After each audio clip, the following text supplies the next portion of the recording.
Today is the day after I was violently assaulted at a train station in this shitty city of Edmonton by a trio of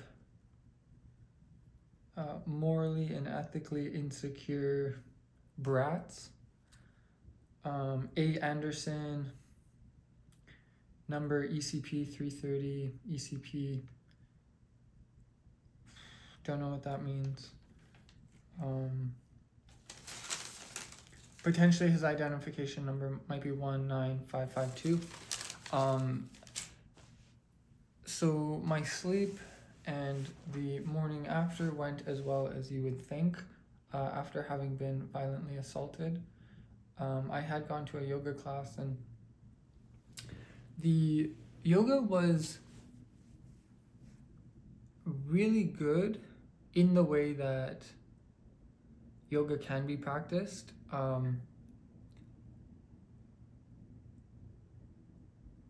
I've never felt like I had a deeper yoga practice than over the last hour and a half, because both of my parents are psychopaths, and that I was able to heal from my mom and am now confronting the feelings of abandonment from my father. I found other forces in my life to replace the lack of gender role given to me and given to anyone by their parents. And it led me to begin to see a psychotherapist, to practice Ashtanga, to create a home life for myself that is monastic. My place really veers into monastery.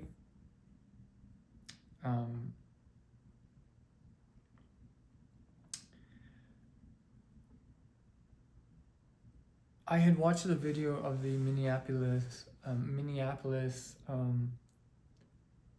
registered nurse be executed by ICE agents while at the Shala, and it occurred to me that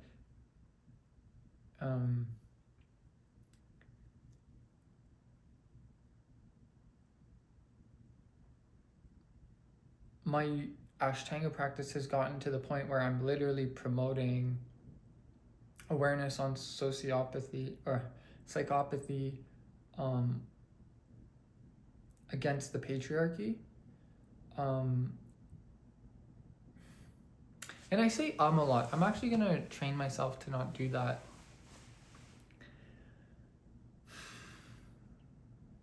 Protesting psychopaths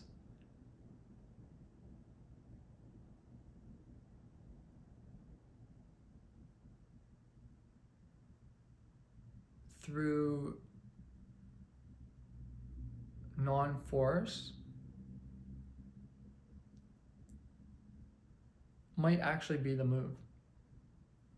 The work of Gandhi, the fact that he was Indian, that I am practicing Ashtanga, it's very realistic for me to think my Ashtanga practice has gotten to the place of actually being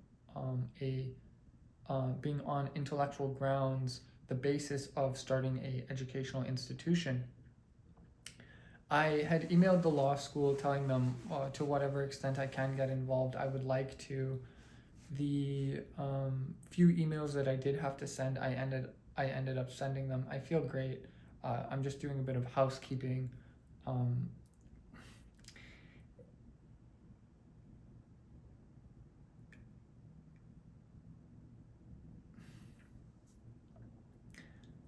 Starting an educational awareness campaign has to be rooted in my Ashtanga practice, because it's actually not a question anymore. The amount of intellectual labor it took yesterday to participate in dialogue with psychopaths and professional victims was exhausting. I woke up mentally exhausted. Besides the fact that I had been violently assaulted, I was concerned with my mental appetite, of which wasn't there. I actually have to have a place to rest and repair my body as a function of engaging on actual grounds with psychopaths. And this is a new proposition to me because, in general, I understood what the long-term trajectory of my career was going to be. I just didn't realize that I'm actually living my career right now. I have an opportunity every single day to confront psychopaths and engage with the legal system on grounds of promoting labor law, workers' rights. This is a new understanding in my life that it was just given to me this morning. The safety and security of a Ashtanga practice will literally out-compete any moral and ethical outline that society will give you. Your long-term ability to outgrow trauma is worshipped, and the process of practicing Ashtanga requires accountability because there's no teacher telling you how to do the poses, and so there's no subordination. One strong Ashtangi, a person who practices Ashtanga, is worth an infinite amount of victims, an infinite amount of psychopaths. And in that way, that's an actual strategy to outcompete and put into the ground psychopaths.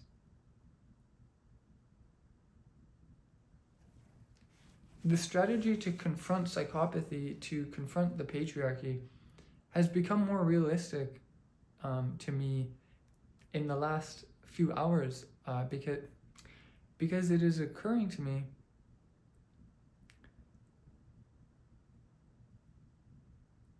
that the transparent nature of the therapy that I have participated in has led me to become so strong that I actually practice victimlessness and can tell a psychopath to their face, they are delusional, they need to be institutionalized and euthanized,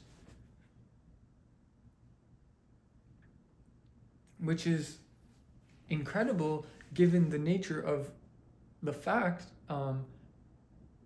The confrontation of a psychopath is not a question of to what extent they will damage you,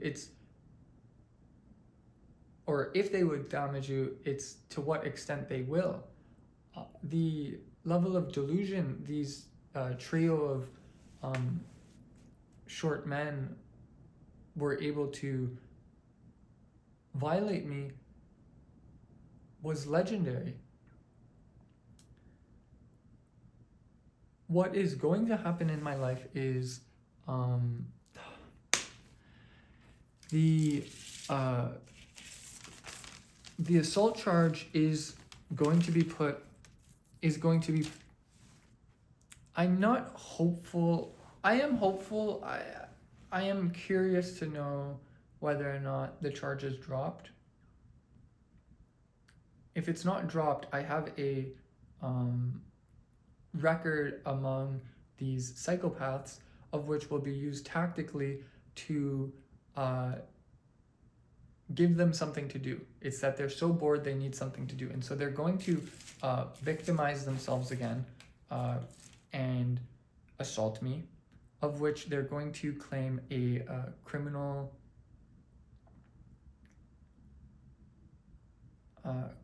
code violation where I'm now being prosecuted in a criminal case, which is going to lead me to prison if the judge does not side with me, to which I am then going to have to confront the penitentiary system, which is built on Indians being violated on colonizing grounds.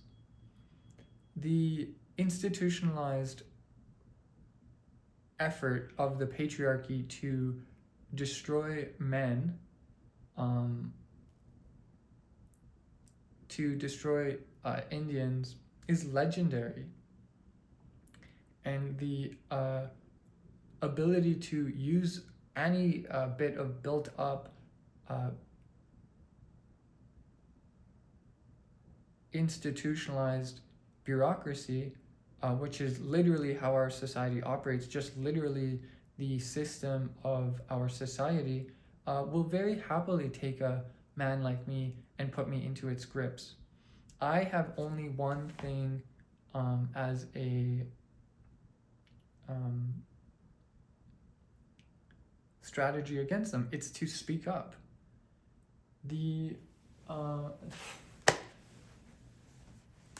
I do speak about this device, and it occurred to me, I had done a little bit of research on whether or not there was artificial intelligence and facial recognition being used in the Edmonton transit system, and there isn't. I was totally right to think that there was not. What is being used potentially as a pilot project, or just not fully fleshed out across all forces, is a active use of facial recognition software on body cameras. And this is a violent proposition in the hands of a psychopathic organization, that of the federal patriarchy. When I was being assaulted by the Chinaman, he called me poor for taking transit, and I had to explain to him that I live in central downtown, and Edmonton is the most socialist haven in all of the prairies, and that literally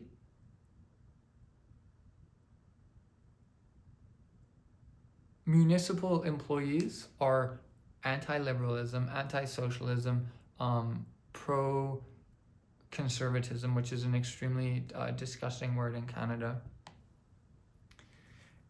shows that psychopathy is so prevalent. There really isn't a stronghold of socialism in Edmonton, regardless of if this is the best place to live with a victimless ideology against the federal government. What these psychopaths have access to is a systematized justification, or a justification to systematize the process of violating Canadians. When facial recognition software that is utilizing artificial intelligence is in the hands of psychopaths committing violence against citizens, they are going to go out of their way to intentionally violate the rights of Canadians.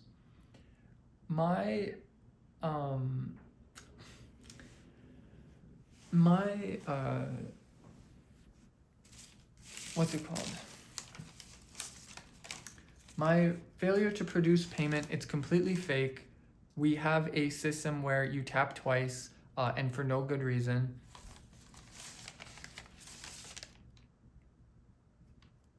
The assault charge is on erroneous grounds. It was justified only after the false pretense that no payment was made was inferred. If specifically failure of payment is in question, we wouldn't be here. What was happening, if I'm not mistaken, and this is what you have to do with psychopaths, you always have to be ahead of them. So and then in my instance, that means talking about their future endeavors. They were wearing body cameras that would be utilizing the facial recognition software, because it's not up to them individually as to whether or not it would be being utilized. It would be higher bureaucrats. And they were after instigating violence to identify me as a threat to the patriarchy, in hopes that their ability to scream assault over nothing, their ability to scream